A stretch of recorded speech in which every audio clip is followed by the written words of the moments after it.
Hey there and welcome back to the Code Wrinkles channel for a new video, this time about getting started with ASP.NET Core and Entity Framework Core.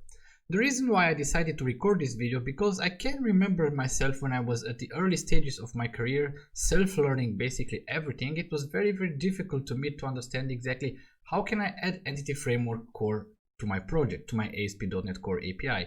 And the idea is that it's not really something very complicated, but when you search the internet you see a lot of theoretical stuff. You should do that, you should use that pattern, you shouldn't use that pattern, and so on. So it can get a little bit confusing if you are at the early stage of your development career. So I thought that it might be useful to just show you how to get started, like the bare minimum that you need in order to talk to a database when you want to start an ASP.NET Core application, and of course using Entity Framework Core. And the reason, or the main thing to remember here, is there's only 4 very important and distinct steps that you would have to follow. The first one would be to create a DbContext class, and we'll see what it is and how we create it. Then the second would be to add that context to our dependency injection container in ASP.NET Core. Then the third step is simply to perform a migration and update the database. And then the fourth and final step is just to inject the DbContext that you need in your controllers and just use the data. So let's get started. I have already set up a very basic API project. I have created here a book class. So this is exactly what we want to work with Entity Framework Core. And we have a very basic books controller right now that only has 3 actions: one to get all books, one to get a single book by ID, and one to create a book. Right now all these methods just return an OK, and they really don't do anything, but that's gonna change during this video. So let's get started first by adding a database, and that's a first thing that you would have to think about. Fortunately, we are very happy that in Visual Studio we have a SQL Server Object Explorer. So if you click on View and SQL Server Object Explorer, there you can basically create your own databases that you run locally on your computer. So no need for a real SQL server somewhere, no need for a cloud database. You can get just started using Visual Studio. And what I have done here, I have already created a database that is called EF Core Demo, which is a database that's right now it's blank, it doesn't have anything in it. And I want to use this database for this current video. Now, a very important step here to notice is that in order to connect to the database, we need something that we call a connection string. And you can think about the connection string as being the URL to your database. For instance, if you want to navigate to Facebook, for instance, you just type in the URL in the browser, facebook.com, and that's it. Your browser knows how to connect to Facebook and show you then the Facebook app. It's exactly the same with connection strings when you're working with databases. It's just like an URL. You just tell Visual Studio in this case, hey, my database is there. And then basically it will go there and talk to the database whenever needed. Now, how to get this connection string? You can just right-click this database that we've created, and if you click on Properties, that's where you might find here a very important property that is connection strings. So if you click on it, you can just copy all the text here, and for now I'll put it in a notepad. And we see that here we have this connection string. So this is, like I said, the URL to our database. Now, the next step is, of course, we can just close the Visual Studio or the SQL Server Object Explorer right now.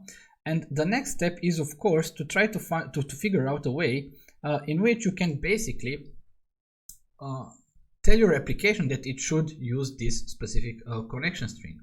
And the way that we do this initially in ASP.NET Core, or right now at this stage, or at least what we are developing right now, we have this file that is called appsettings.json.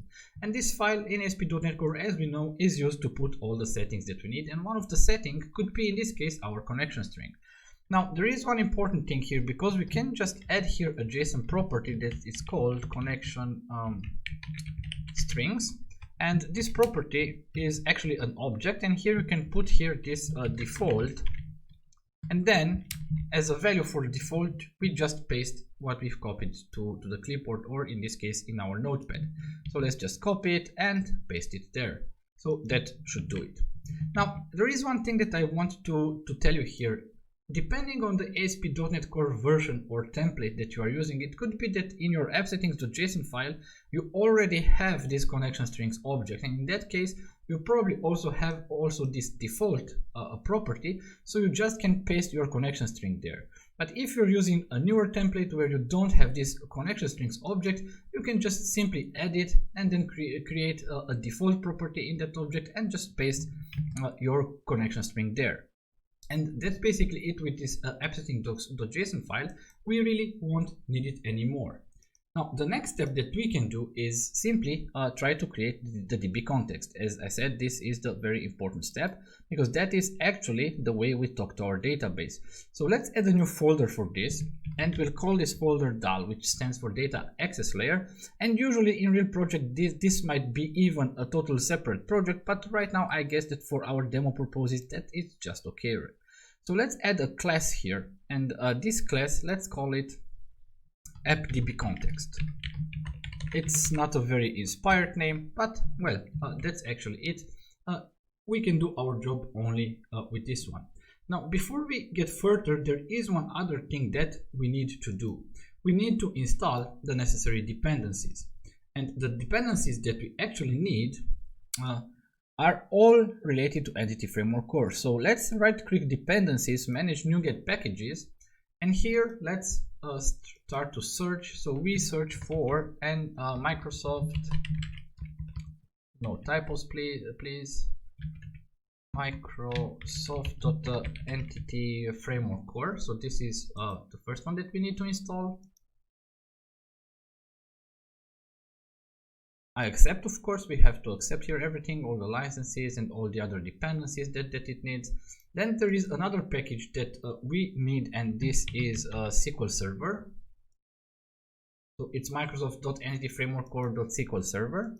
This is basically because we are using SQL. Entity Framework can use different types of database providers, including, for instance, a provider for Cosmos DB, but in this case we just want to use the SQL.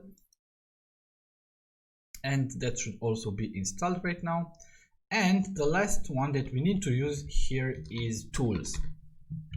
And we'll need this package in order to perform our migration. So to add the migration, to update the database, we will need this package. So let's just simply install it, and basically that's it. So it's only 3 packages to get you started with Entity Framework Core in ASP.NET Core. Really nothing too fancy about it. But once we have the packages, the next question is, of course, how can I make my class, my app DbContext class, actually be a DbContext? And the answer to that is actually very easy. It just has to inherit from DbContext. Of course, we will need to add the necessary using statements. This is in Entity Framework Core, and right now we would good to go. And this is one step where you see in all of the tutorials that you get online, or maybe if you read in articles or books, they talk a lot about different things that you can do in this DbContext and how can you override behavior and things like that. But just for getting started, I guess that the most important part is that we actually need only 2 things here. So the first thing that we need is, of course, a constructor. And the reason why we need this constructor is because when we inject this DbContext in the ASP.NET Core dependency injection container, we want to pass in the connection string that we just pasted in the app settings.json file.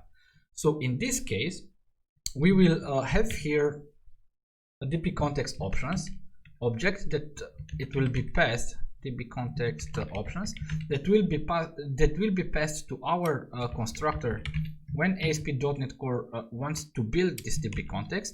And what we need to do with this is just to simply pass it to the base class. So this is why we say base here, and of course we pass these options further. And that's actually all we need for now in the constructor.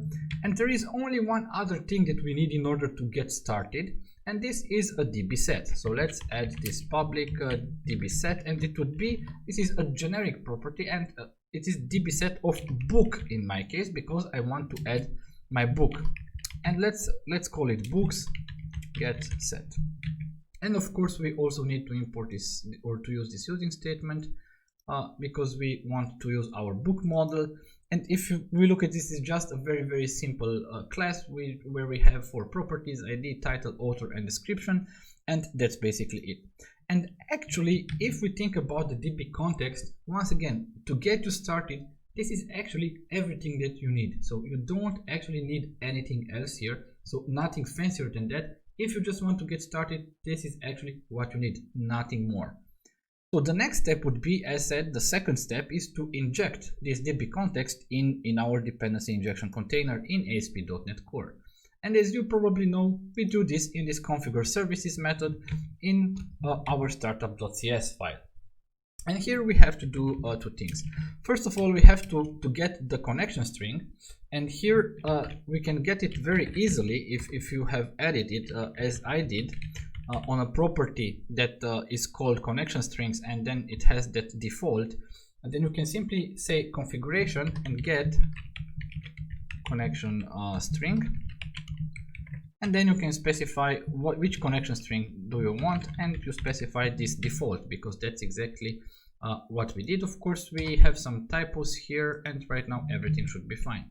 And right now here, this would right now, or after this this method is invoked and called and executed, this variable cs, which stands for connection string obviously, will contain our connection string, and this is then where we can simply say services.add DbContext. Then we have to specify what DbContext we want to add. Well, we want to add our app DbContext. It's the DbContext class that we created. Of course, we need to specify the folder where this is, and this is in app DbContext in using efcore dal. And that should be it. Now, in this method, we just need to do a very simple thing. We need to pass in a DbContext options object because it needs to be passed in the constructor of the app DbContext class, as we said before. And here the only thing that that we need to do here, let's call it option, would be options.use SQL server. That's actually what we want to specify, and the only thing that we have to provide right now is the connection string that it should use in order to connect to the database. And right now, basically what we have done, we have added our DbContext to our dependency injection container in ASP.NET Core, so further we can really inject it everywhere in our application where we might need it.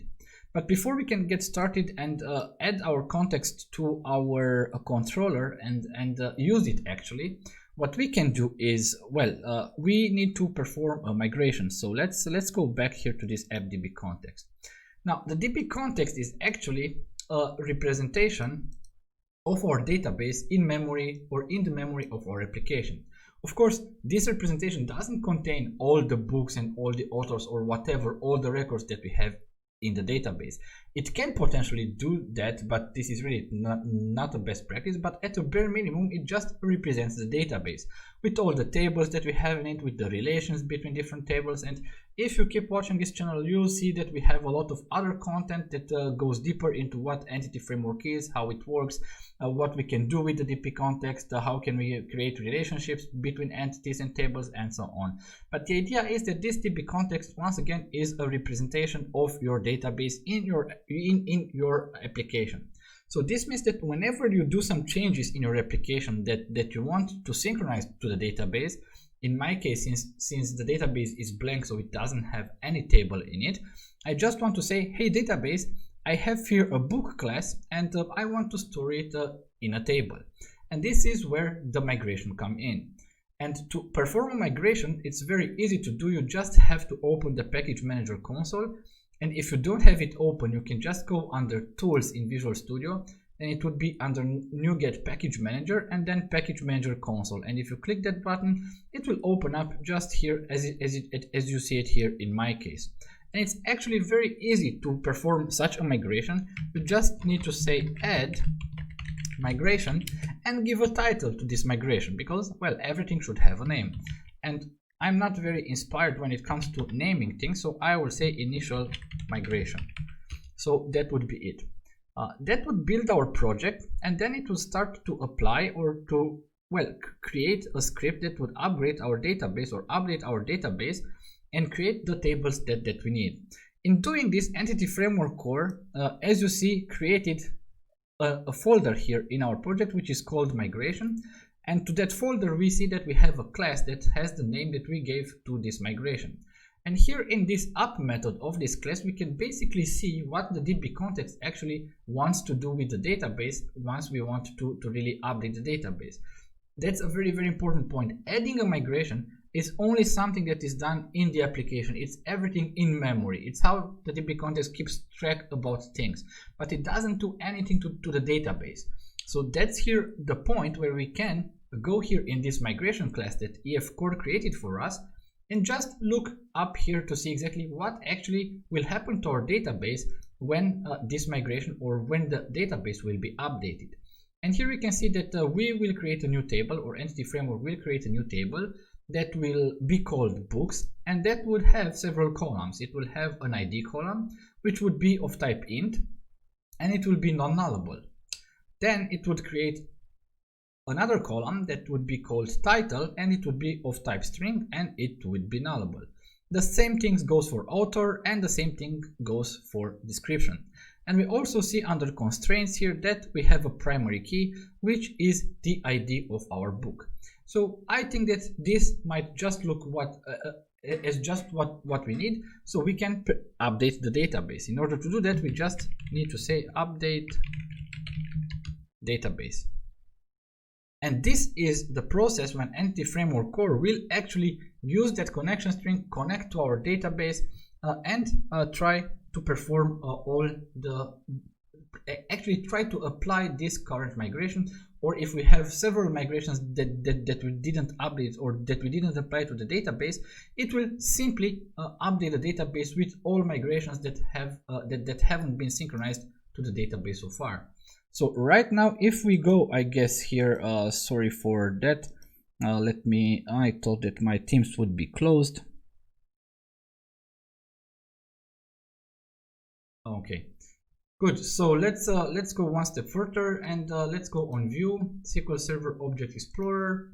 And in this SQL Server Object Explorer, if we go to our EF Core database, we already see that we have some tables in here. And of course, we have our books table, that is the table that we wanted to add. But there is also a different table which is called DBO EF Migrations History. And this is actually how Entity Framework Core keeps track about what migrations have been applied to this database and what migration haven't. So every time we run this update database, the EF Core would basically check which was the last migration that was applied to the database, and all the migrations that we still have in our migrations folder but that are not present in this EF migration history table will be basically updated or will be synchronized to our database. So right now we have this table, books, which has different columns with primary key ID, title, author, and description. So that's exactly what we have expected. So right now that we also have the database, right now that we have also the connection string, we have done everything here that we need. And that's right now the final step that we actually need. And go to our books controller and simply use this DbContext. Now, as you may know, in ASP.NET Core we have that default dependency injection container, which means that as long as we register services in our application or in this dependency injection container, what it will happen is that, you can inject them in the constructor of your classes. And our controller is just a class, so we can inject our DbContext in the controller or we can inject the DbContext in this controller. Of course, what we would also need here is a private read-only field of type DbContext, and let's call it CTX. And of course, we want to get the DbContext in the constructor, so we require it. So we say app DbContext and CTX. And then, of course, in the constructor, we just apply it to our private field. And from now on, we can use this context to talk to the database. So it would be very, very easy. So right now, just to update our methods that we have here, like the get all books, this would be actually very easy to do. We can see var results. We could even just return it, but I just want to make it very explicit what happens. We can see context books. And here we can say to list async, because we want to do this asynchronously. We talk to a database over the network, and in this case, of course, we also need to await that. And that should do it right now. So right now you see that we have a list of book as a result, and then what we can do is simply return okay, and we should return this results. So that would return the list of books that we got actually from the database. And here, if we want to return just a book, we can see simply var book equals, and we use the context books, and then we have this first or default. This is a method that allows us to search through the entire collection of books, and here we can specify a condition, an expression basically, that would define what book are we actually looking for. And here we can see, for instance, we are looking for a book of which the ID is equal to the ID that we receive actually from the endpoint, so from the URL itself. And then of course we also have to await that, because it's an async method. Okay, and it's first or default async, of course, then. And right now it should do it, and we can just return okay and return our book. So yeah, that should do it. And right now the next thing that we could do is simply apply this, and we can say here, okay, first of all, we just want to add a book. So what we need to do here is simply say context books dot add, and we can say add a book. And then here is one important thing that even this is a getting started video, I just want to really emphasize, because it might be important to notice even from this very starting point. The idea is that when you add something to the DbContext, that doesn't immediately save this information to the database. So by calling this add method, it actually doesn't do, or it doesn't connect to the database at all. And this is exactly true even if we, for instance, use update instead of add, if we want to update an entity, or if we use delete. So it actually never talks directly or immediately contacts our SQL server. Instead, we can do, for instance, several changes. We can maybe add some different objects depending on our business logic. And when we are done, we can just say, and here we have to await, and we say context.save changes async. And that's actually the moment when the DbContext or Entity Framework Core will actually connect to our database and add this book to our database. And then of course we can say here return okay, and that should do it, I guess. So yeah, that's actually how we basically add Entity Framework Core to our ASP.NET Core project. Right now I can't really run this API, although why not? Let's just run it. Let's just run it. Why not? Let's just run it. So it would be let's copy this URL, and I'll go here and use Postman to try actually to make a request. Until Postman gets started, let me bring Visual Studio up once again, and yeah, just 1 second, then we'll be able to test if our application works. So just a few seconds more. Let's make a GET request. Let's start with the GET request. We want it for this URL, only that we still have to change here, because my it would be under API books, and let's send it. So it takes a while until it connects the first time, but what we see, we received a 200 OK, which means that everything was fine. Of course, my database is empty. I don't have a book right now, but this is, I guess, something that I could change right away. So if we go to post, then we have to define a body here, and this is some things that I did earlier. And let's specify here just a few properties. So we need the ID of the book. Actually, we don't need the ID. If we work with Entity Framework Core, it will take care of the ID of the entities that we actually want to add. So we just don't need it. So let's give it just the title, for instance, and let's here just fake book title. What we need to give it is an author, I guess. and then here we have just a simple value, and the description we can say here description, and this would be something like dummy description, of course. And yeah, here of course we need a comma, and that should be it. So right now if we run this post request, I guess it should create our book. So we have received a 200 OK, and we can actually check that, because if we right now run a get request once again, we see that right now we have received the book that we have previously created, and we see that EF Core, or the database in this case itself, assigned this ID of 1 to that book. So right now if we want to get only this book, so not the entire book, we should just use the ID, sorry, we just have to ID, not ID but 1, the value of the ID, sorry for that. And right now we can see that we get only this book as a result. So that's basically it.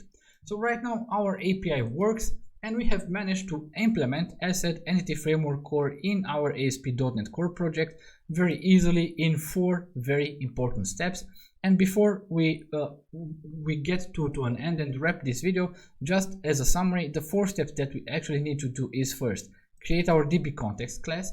And for our DbContext is just enough when we want to get started, just to specify a constructor that takes in a DbContext options object, and we pass it to the base class, so to the DbContext class. And we need the DB sets, or the DB set that we need, or the main entities that we want to store in our database. And that's actually all.